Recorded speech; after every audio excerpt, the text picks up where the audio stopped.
Hi, this is the fifth video in the series on plane geometry. In the previous video, we introduced the concepts of area and perimeter. Perimeter is the length of the outer boundary, it's one-dimensional, and area is the amount of room inside a closed shape, and it's two-dimensional. We also looked at the formulas for area of a rectangle and square.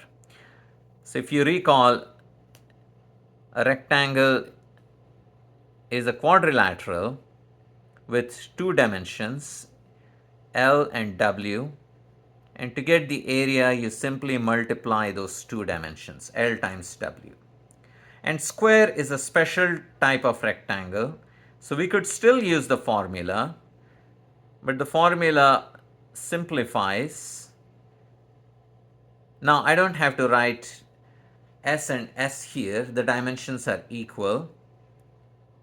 But if I multiply S with S, I get S square. So that's the formula for area of a square. And then we wanted to find area of a triangle. An arbitrary triangle might be somewhat difficult in the beginning. So we will focus on a right triangle.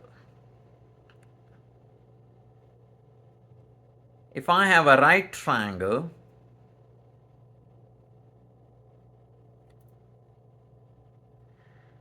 then there are two legs and hypotenuse. And we use the letters B and H instead of L and W. B for the base and H for the height. And we want to know how much room we have inside this right triangle. Notice, we can't simply multiply B and H. But what we can do is we can draw a rectangle. We can draw a rectangle and make this triangle exactly half of that rectangle. So if you notice that area outside the triangle but inside the rectangle are actually equal. Now we can find area of this rectangle. The area of the rectangle is the base times height, and since these two areas are equal, because these two are congruent, so area in this case is 1/2 BH, so half base height. Now if I don't have a right triangle, if I have a general triangle, an arbitrary triangle, say this is not a right triangle,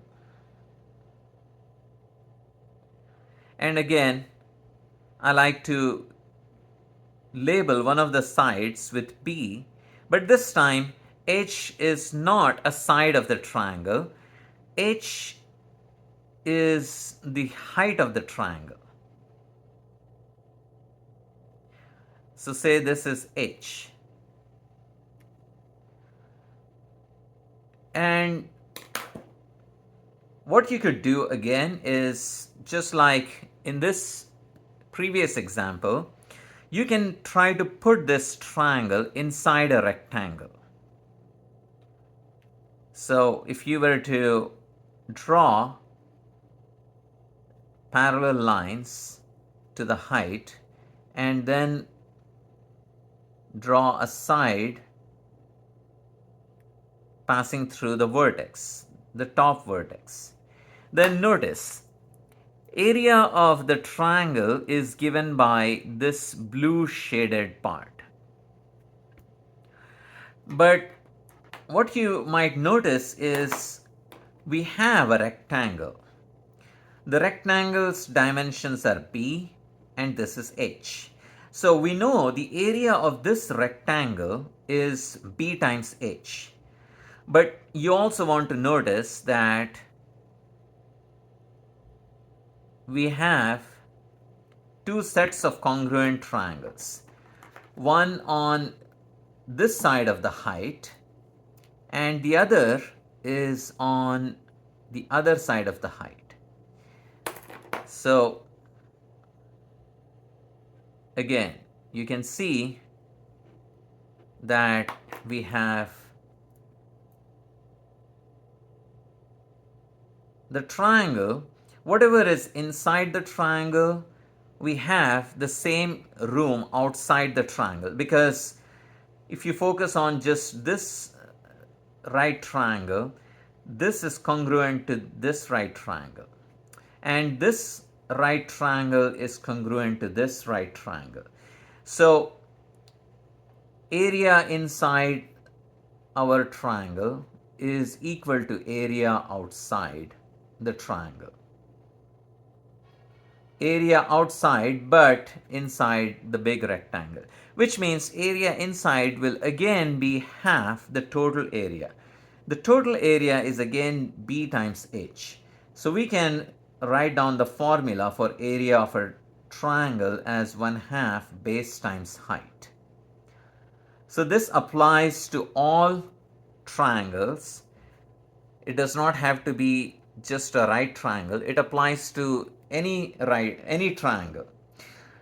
Now notice, in the case of right triangle, the height is along one of the sides, whereas here the height is inside the triangle. It's not along any side. So that's the distinction we want to make. Now that's about area of a triangle. And now let's look at some other shapes. We mentioned parallelogram. So what is a parallelogram? It has two pairs of parallel sides. So it goes something like that. So these are parallel, which means the distance between those lines is always fixed. So we can draw two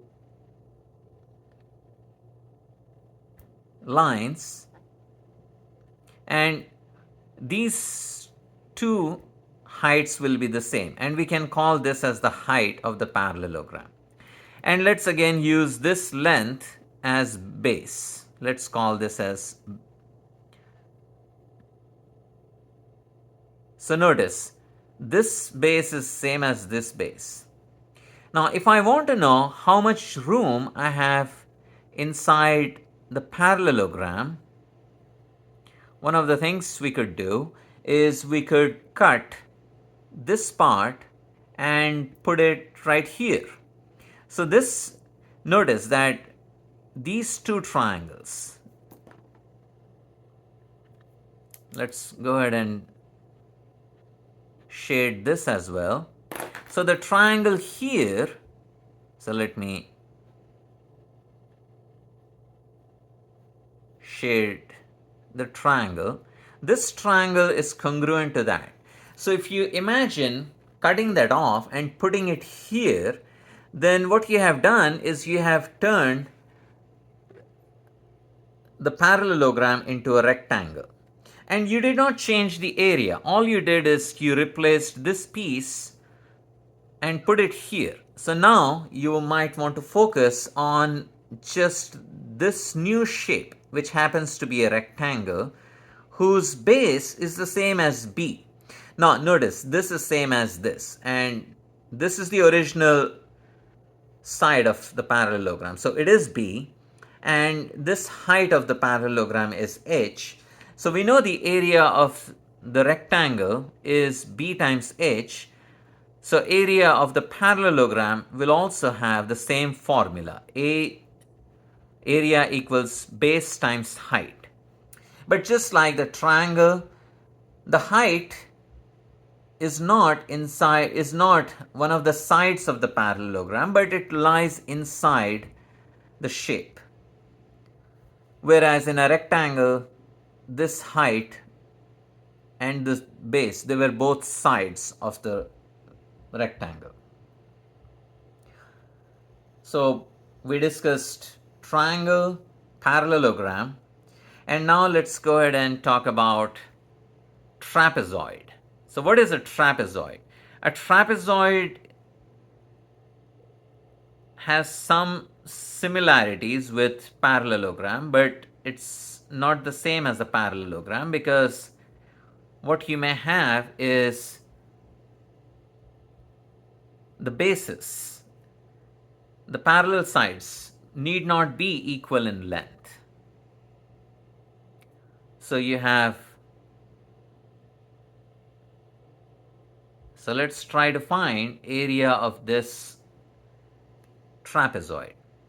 Now, since I have different size bases, let me say that this base has length b1 and this base has length b2.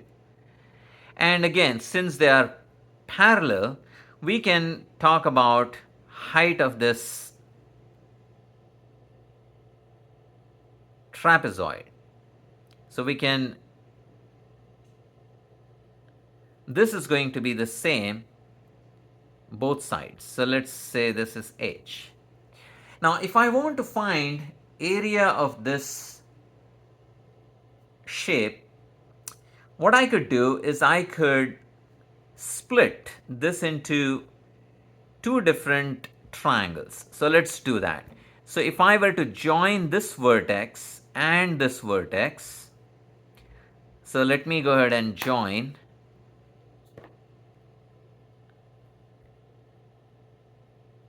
those two vertices. And then area of the trapezoid is nothing but area of this triangle plus area of the other triangle. So before I shade this triangle as well, let's see if we can figure out area of this triangle. Now, this triangle, if I consider the base to be b1, then height of the triangle is actually going to be h. Notice, we have to start at the opposite vertex to the base and then drop a perpendicular onto the base. And sometimes the altitude might lie outside the triangle. That is okay. So when you drop a perpendicular from that point onto the base, extend if needed, then this length is called the height. So this height is same as h.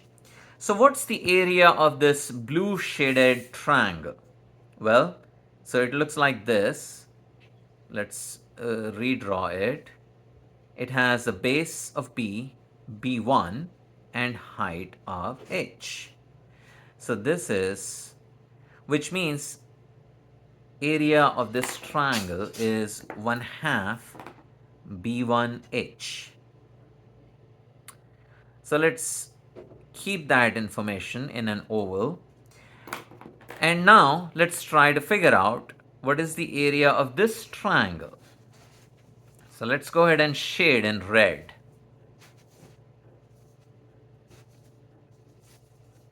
So for this triangle, notice I could take b2 as my base, and then the height, I have to start at this vertex and drop a perpendicular onto the base. And that this is same as h, just like here, because these two lines are parallel. The distance between them will always be the same. So now let's go ahead and write down the area of this triangle, which was shaded in red. So it has a base of b2 and it has a height of h. So this area is going to be 1/2 b2h. So what is the area of the trapezoid? Now we can write down a formula for area of a trapezoid. In the example above, we have to add those two areas. So that is 1/2 b1h plus 1/2 b2h. Now if you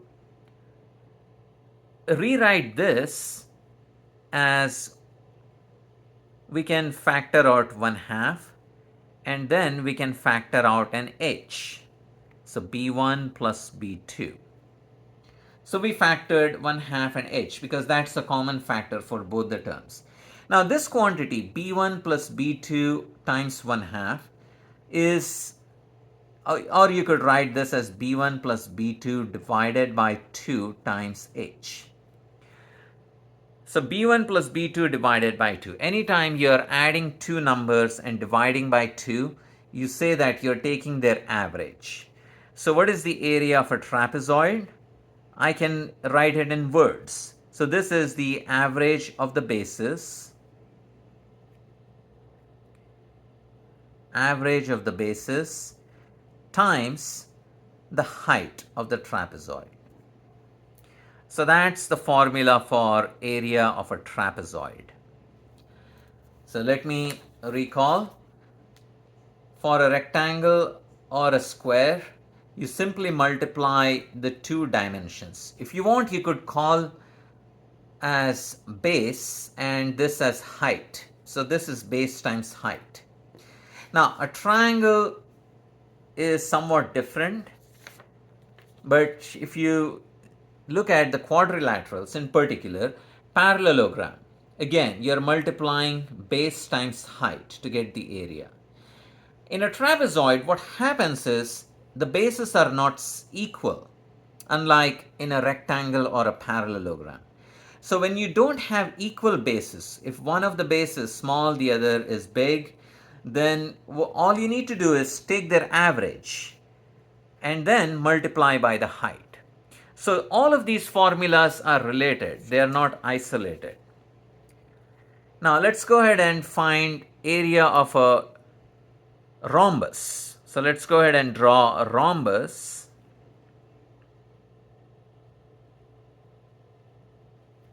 So a rhombus has equal sides. So it's a special parallelogram. I could use the formula for area of a parallelogram. So if this is base and if this is height, and since it's a parallelogram, I could use that formula and say area is base times height. So let me go ahead and write down that formula as well. But one of the nice properties that happens in a rhombus is the diagonals will bisect each other and they will be perpendicular.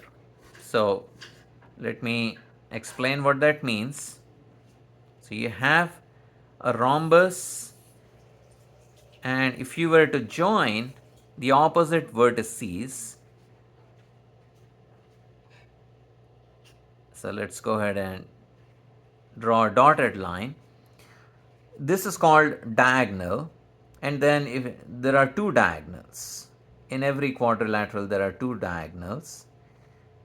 So what happens in a rhombus is the two diagonals are actually going to be perpendicular and the diagonals bisect each other, which means this half of the diagonal is equal to this half of the diagonal. So these two are equal in length, and so are these two.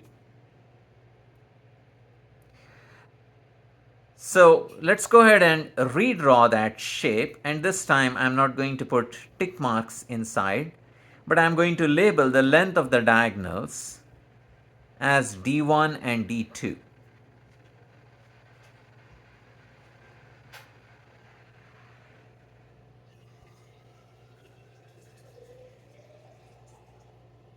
So say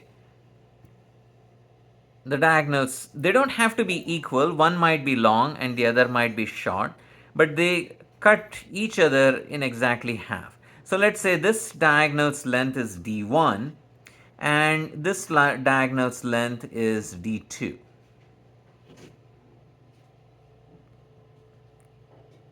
And this is perpendicular. So notice, if I want to find the area of this rhombus, then I can focus on just this half of the rhombus. And since they bisect each other, this part the one shaded in blue and the one shaded in red, they will be congruent to each other. Because you have the same base and you have the same height and everything is same. All the side lengths are the same. So these two triangles will be congruent. So notice, if you focus only on the one shaded in blue, what do you notice? What is the area of that triangle? Well, if you think of this as base D1, and since the other diagonal comes perpendicularly, and what is the length of this? And that happens to be the height. So this is not D2 but 1/2 of D2. So what is the area of that blue shaded triangle? Well, area of a triangle is half base height. So I'm going to write the half part first. The base is D1, and what is the height? The height is half of D2. So the blue area is going to be, you need to multiply half and half, which will give you 1/4 D1 D2. And similarly, the red shaded area will also be the same. So let me go ahead and redraw that. So area of this triangle is also 1/4 D1 D2. So area of the rhombus of, well, it applies to all rhombuses, is this 1/4 D1 D2 plus 1/4 D1 D2, or I could simply double that area. So if I add them or double 1/4, I get half D1 D2. So that's the formula for area of a rhombus. Now we also discussed kite. So let's see what happens in a kite. A kite is a shape where two adjacent sides are congruent.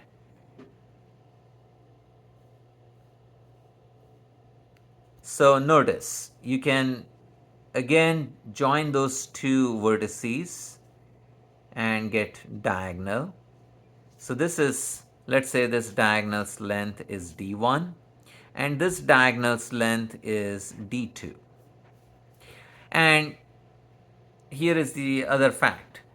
Since these two are equal and this is a common side, these two angles will also be equal. And notice, if you have, and these two angles will be congruent as well. So what I'm trying to say is this half is going to be congruent to this half. So we can use the same idea that we used for rhombus and say area of a kite also satisfies that formula, 1/2 D1 D2.